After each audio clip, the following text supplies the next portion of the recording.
Well, the project is titled the Sentient City Survival Kit, and it's a set of artifacts for survival in the near future of Sentient City. As computing leaves the desktop and it spills out into the streets, the sidewalks, the public spaces around us, information processing literally becomes embedded in and distributed throughout the everyday fabric of the city. Now, few of us will probably have problems with these systems which make traffic flow more easily on city streets. Some of us will be irritated when we pass by Starbucks and we're beamed a discount coupon for our favorite espresso drink as we walk by the Starbucks. Many of us, however, will be irritated when trying to enter a subway system and the system senses that our purchasing habits, mobility patterns, and current galvanic skin response reading happens to match the profile of a terrorist. So the survival kit really is a series of artifacts designed to kind of explore an alternate imaginary for this near future city and what types of interactions we might find with its information systems and infrastructures. So the survival kit contains 4 items. And the first is Serendipitor, and it's an alternate navigation application for the mobile phone, which helps you find something by looking for something else. In the near future, finding our way from point A to point B won't be the problem, but somehow maintaining consciousness of what happens along the way might be more difficult. So Serendipitor is basically a hack of the Gmaps application on the iPhone, and what it does is it introduces small instructions for movements and actions within an otherwise optimized and efficient route provided by Gmaps directions service.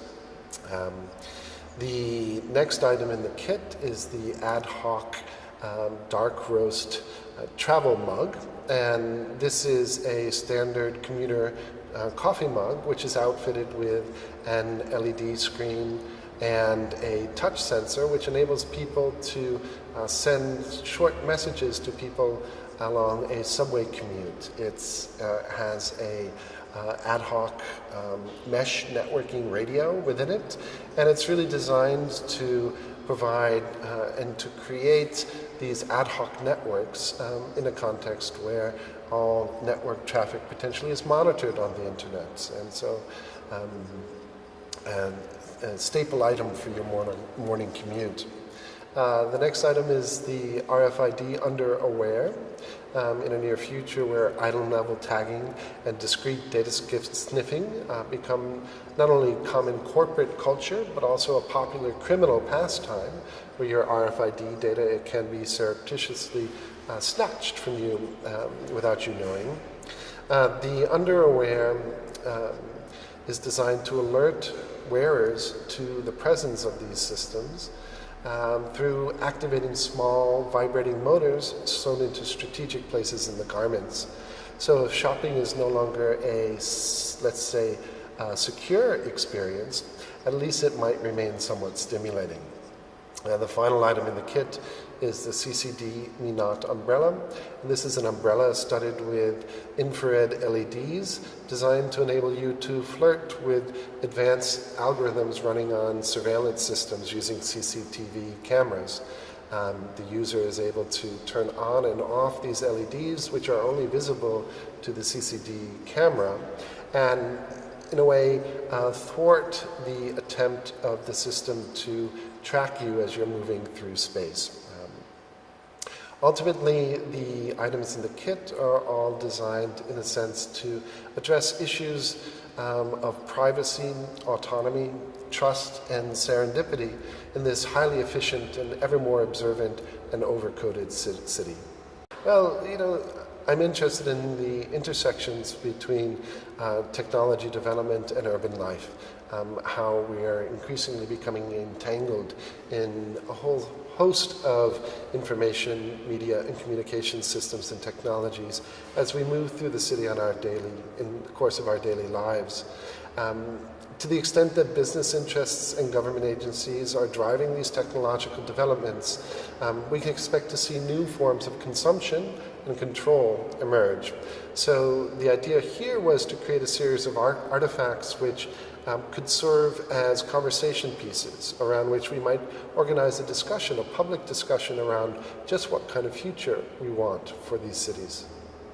I trained as an architect, practiced as an architect for a number of years, and then began to look at the relationship between architectural space and filmic space. This led to a series of investigations which engaged interactive technologies and brought me to the point where I began to look at architecture, the sort of architectural space and medial space, and the intersections, overlaps, exchanges between the two. This led to more recent work in mobile and pervasive media, and at the same time increasing interest in sensing systems embedded into the physical fabric of architecture. For the U.S. Pavilion at the 13th Venice International Architectural Biennial, I'm presenting two projects as part of the Spontaneous Interventions exhibition organized by the Institute for Urban Design in New York. The first is the Serendipitor. So we were doing walks in Venice using Serendipitor. Venice is an amazing city in and of itself. It's a serendipity engine. So doubling that with Serendipitor was really quite interesting. The second project is a collaboration together with David Benjamin of the Living Architecture Lab at Columbia University and Natalie Jeremichenko of the Environmental Health Clinic at NYU in New York. And this project was titled the Venice Muscle Choir.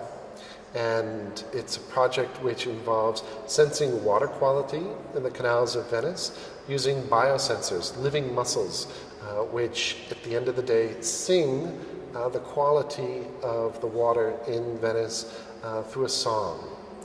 This song is Daisy Bell, and it's a 19th century waltz, which was also the tune sung by the first computer able to sing, as well as the tune that Hal, the sentient computer in 2001, A Space Odyssey, sings as he's being unplugged at the end of the film.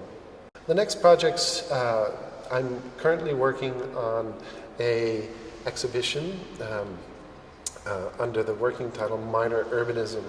And this is looking at how one can speak the major language of architecture and urbanism from a minor position. It's focused on interventions which are small, local in extent, but aggregated together have network effects on urban systems.